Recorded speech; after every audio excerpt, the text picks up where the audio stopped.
Hello everyone. एक बार फिर से आप सबका बहुत बहुत स्वागत है एसजी ऑनलाइन क्लासेस में। इस वीडियो का जो टॉपिक है वो है नॉन हिंदी क्लास 10 का चैप्टर नंबर 1 तू जिंदा है।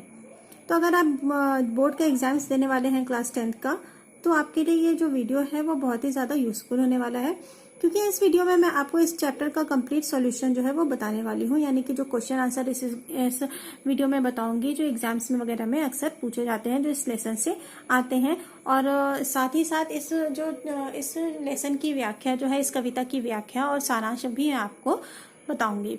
तो आप लोग जो है वो इस वीडियो को पूरा देखिएगा। वीडियो स्टार्ट करने से पहले एक छोटी सी गुजारिश है कि वीडियो अच्छा लगे तो लाइक कीजिए और चैनल को सब्सक्राइब कीजिए। तो आइए हम लोग स्टार्ट करते हैं वीडियो को। तो ये जो चैप्टर, ये कविता है, इसके कवि है शंकर शैलेंद्र। शंकर शैलेंद्र जी की जो कविताएं होती हैं वो देशभक्ति और की भावनाओं से भरी होती हैं और बहुत ही ज्यादा प्रेरणादायक होती हैं। यानी प्रेरणादायक यानी कि दूसरों को प्रेरणा देने का काम करती हैं, दूसरों के लिए बहुत ही ज्यादा प्रेरणादायक होती हैं। इस कविता में उन्होंने लोगों को जिंदा दिल होने की प्रेरणा दी है, लोगों को अतीत और दुखदाई पलों को भूलकर के जिंदगी और कामयाबी हासिल कैसे की जाती है उसके लिए प्रेरणा दी है कि कैसे जिंदा दिल होकर के जिया जाता है। तो आइए हम लोग चैप्टर स्टार्ट करते हैं।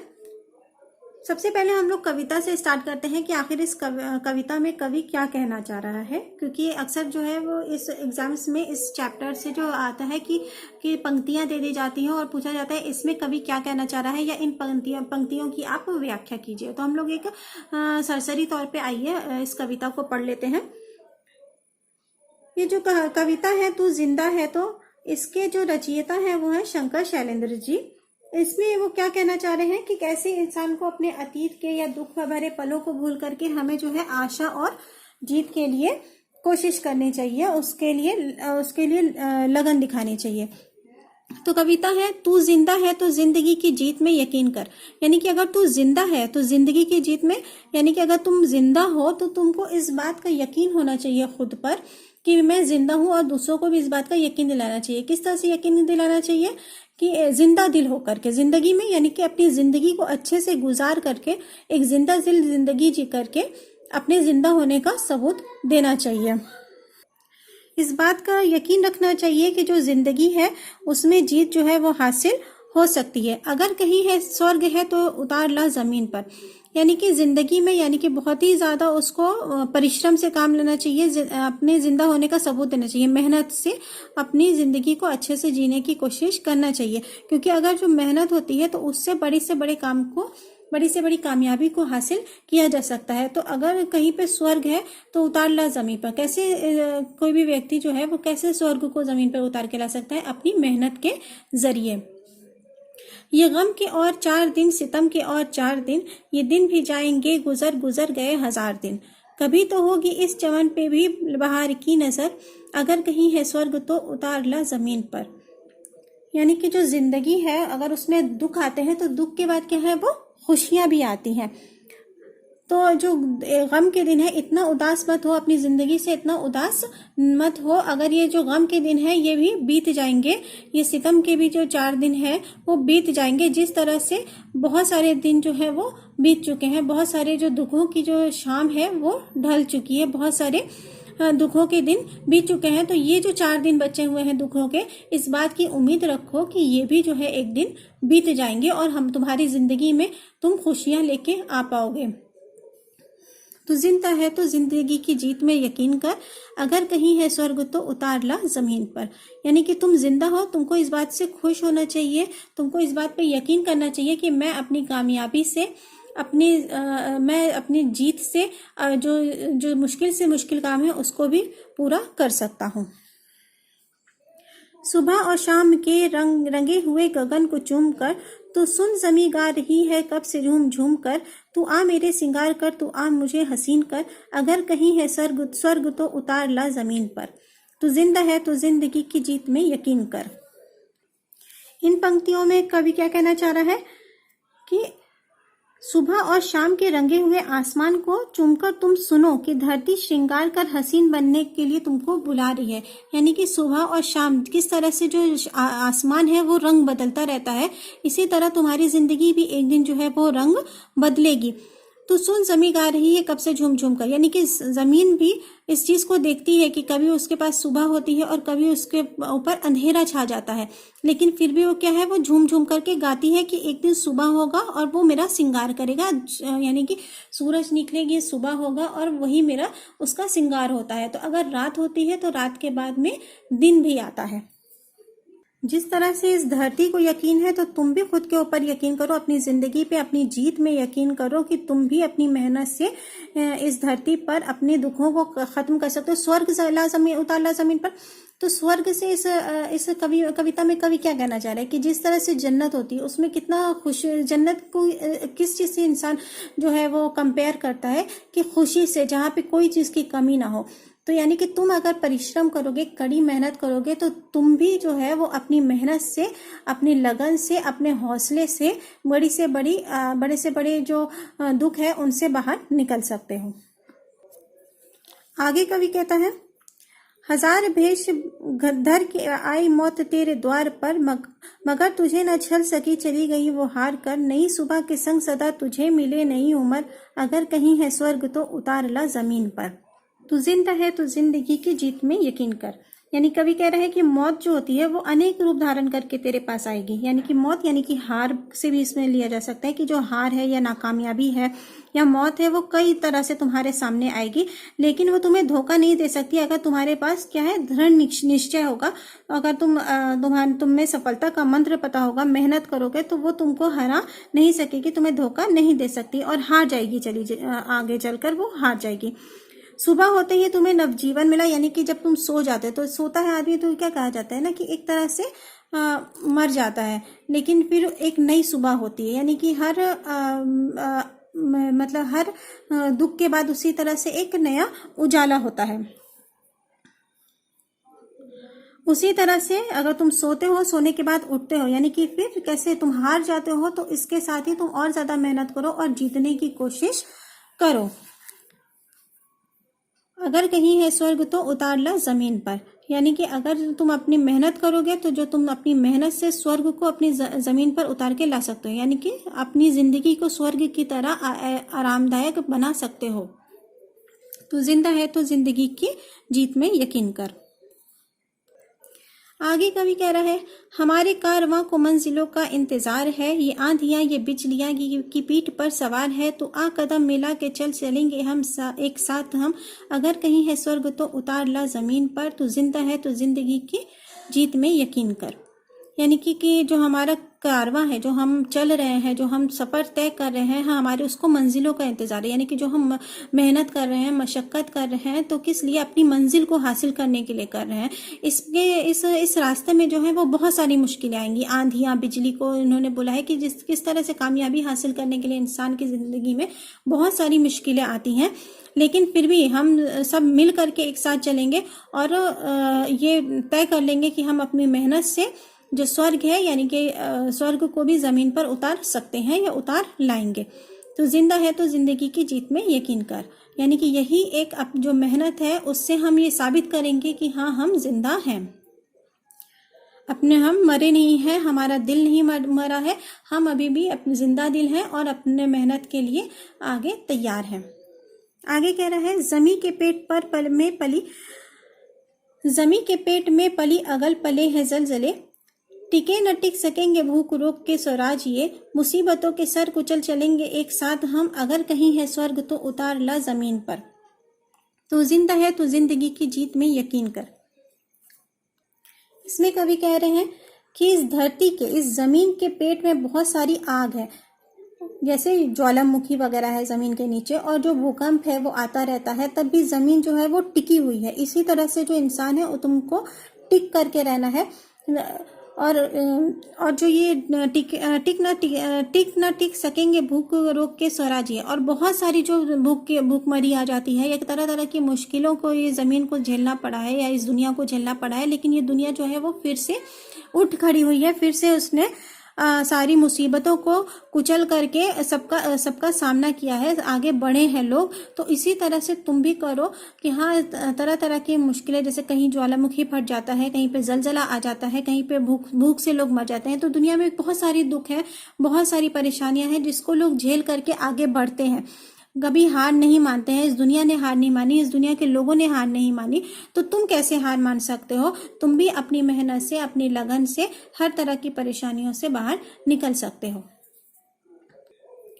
बुरी है आग पेट की, बुरे हैं दिल के दाग ये, न दब सकेंगे एक दिन बनेंगे इनकलाब ये, गिरेंगे जुल्म के महल बनेंगे फिर नवीन घर, अगर कहीं है स्वर्ग तो उतार ला जमीन पर, तू जिंदा है तो जिंदगी की जीत में यकीन कर। यानी कि आखिर में कवि क्या कह रहा है कि भूख और अपमान और जो त्रासदियां होती हैं वो बहुत ही बुरी होती हैं, ये लेकिन ये जो भूख होती है, ये जो अपमान की जो आग होती है, जो दिल के जो ये दाग होते हैं, वो लोगों को और ज्यादा मोटिवेट करते हैं, बहुत और ज्यादा आगे बढ़ने के लिए मजबूर करते हैं लोगों की। ये सब चीजें कि ये सब चीजें क्या है, इनकलाब बन करके उभरती हैं। आदमी के अंदर के आग को कुछ करने की जो चाहत होती है उसको और ज्यादा बढ़ावा देती हैं, और इंसान कुछ करने के लिए आगे तत्पर होता है। गिरेंगे जुल्म के महल बनेंगे फिर, और जो अपने अंदर की कमियां होती हैं या समाज का जो जुल्म होता है उसको लोग तोड़ करके और फिर अपने आप को फिर से खड़ा करने की कोशिश करते हैं। और अत्याचार के महल जो है, जो लोगों का जुल्म होता है, अगर जब वो इंतहा से बढ़ जाता है तो लोग क्या कहते हैं, उसके खिलाफ आवाज उठाते हैं और फिर वो आगे बढ़ते हैं और एक नए युग का श्री गणेश करते हैं, यानी कि एक नए युग की शुरुआत करते हैं। तू जिंदा है तो जिंदगी की जीत में, अगर जिस तरह से वो लोग इस करते हैं, जो जिनके ऊपर जुल्म होता है, जो दबे कुचले लोग होते हैं, लेकिन उन्होंने अपने लिए आवाज उठाई है और अत्याचारों को खत्म किया है, उसी तरह तुम भी अपने लिए खड़े हो सकते हो और अपने लिए जो है मेहनत से अपनी जिंदगी को और बेहतर कर सकते हो। और अगर तुम जिंदा हो तो तुम अपने लिए खड़े हो और अपने लिए आवाज उठाओ। तो ये इस कहानी को आप लोग अपने ऊपर भी लेकर के कर सकते हैं कि हाँ, नहीं, कि कवि जो है वो प्रेरणा देने का काम कर रहा है। लेकिन जो शंकर शैलेंद्र जी है, उन्होंने उस वक्त लिखी थी ये कविता जब भारत देश जो था वो गुलाम था।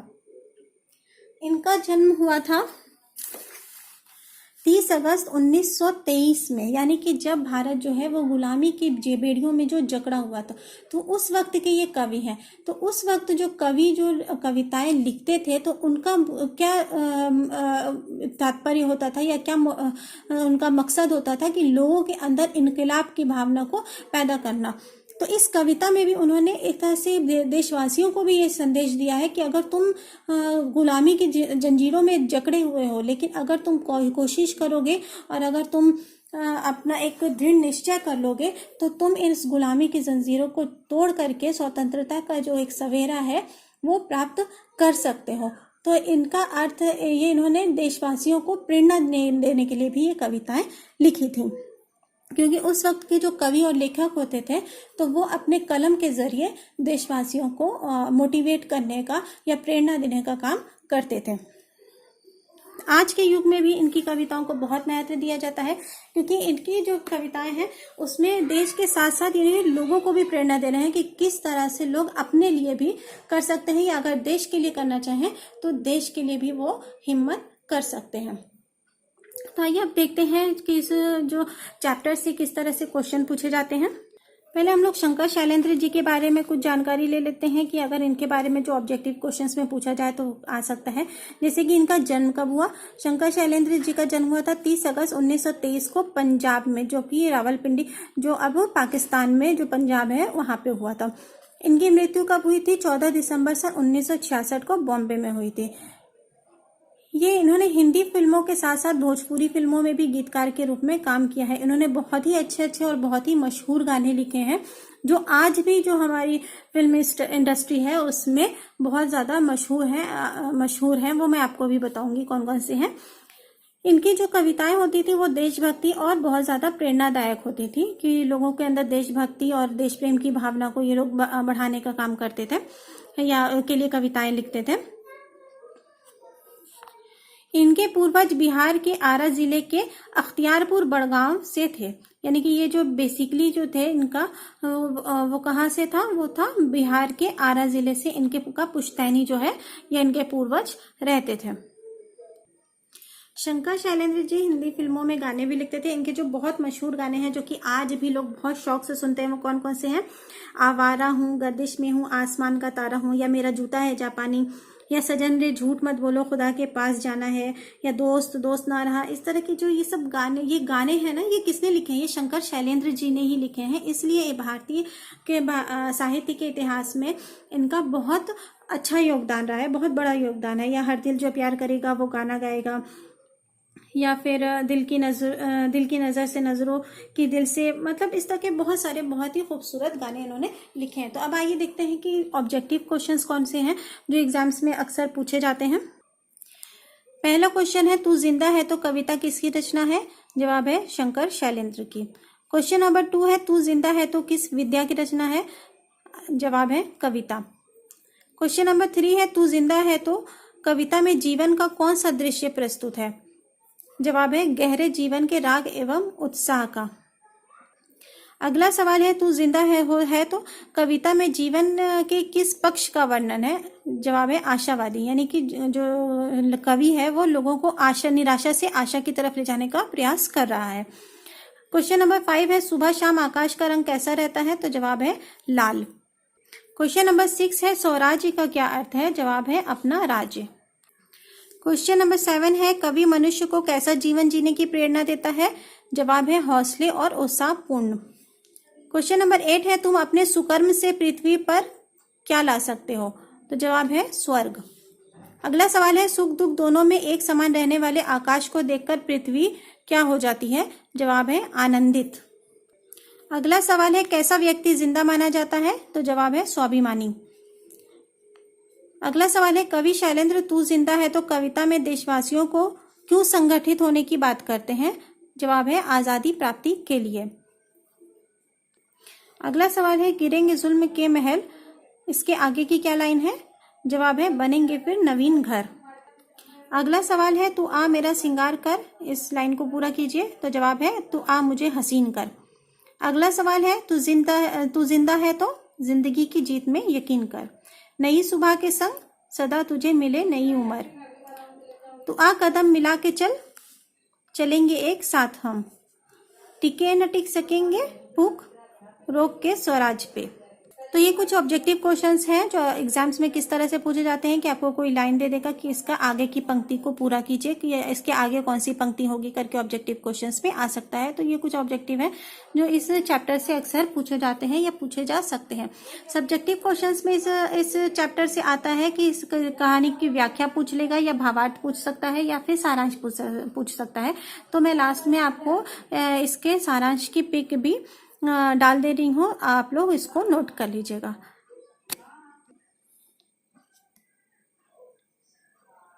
तो ये जो है ये पूरा आपका इस कविता का सारांश दिया हुआ है, तू जिंदा है तो कविता का। तो इसको भी आप लोग अच्छे से नोट कर लीजिएगा। तू जिंदा है तो शीर्षक कविता के रचयिता शंकर शैलेंद्र है। प्रस्तुत कविता में कवि ने लोगों को आगाह किया है कि दुखदायी पलों को भूलकर हमें उन्नति की शिखर पर बढ़े। इस कविता में गहरे जीवन के राग और उत्साह को प्रकट किया है। कवि कहता है कि यदि तुम जिंदा हो तो जीत में विश्वास करो, अगर कहीं स्वर्ग हो तो उसे धरती पर उतार लाओ। दुख और अत्याचार का समय भी गुजर जाएगा और इस बाग में निश्चय ही बाहर आएगी। सुबह और शाम के रंगीन आसमान को चूमकर यह धरती कुछ कह रही है जिससे तुम सुनो। धरती पुकार पुकार कर कह रही है कि तुम मेरा श्रृंगार करो, मुझे सुंदर बनाओ। यदि कहीं भी स्वर्ग है तो इस धरती पर उतार लाओ। मौत अनेक रूप धारण करके तेरे पास आएगी, लेकिन वह तुम्हें धोखा न दे सकेगी और हार कर चली जाएगी। सुबह होते ही तुम्हें नवजीवन मिला। अगर कहीं भी स्वर्ग है तो इसे धरती पर उतार लाओ। कवि कहता है कि हमारा काफिला को मंजिल का इंतजार है, आंधियां बिजली के पीठ पर सवार है, तू कदम से कदम मिलाकर बढ़ो। यदि कहीं स्वर्ग है तो इसको धरती पर उतार लाओ। कवि कहता है कि धरती के पेट में आग और भूकंप पला बड़ा है। मुसीबतों का असर कुचल कर हम एक साथ चले और भूख और अपमान से बहुत ही बुरा होता है और ये इनकलाब को जन्म देता है और नवयुग का श्री गणेश होता है। तो अगर मैंने जिस तरह से आपको समझाया है, अगर आप मेरे वर्ड्स में आप लिखते हैं कविता तो बहुत अच्छा है, अगर नहीं तो ये इस कविता का सारांश है, आप इसको भी लिख देंगे तो आपको मार्क्स मिल जाएंगे। तो आई होप आप लोगों को ये वीडियो पसंद आया होगा। अगर पसंद आया है तो प्लीज़ चैनल को लाइक कीजिए और सब्सक्राइब कीजिए।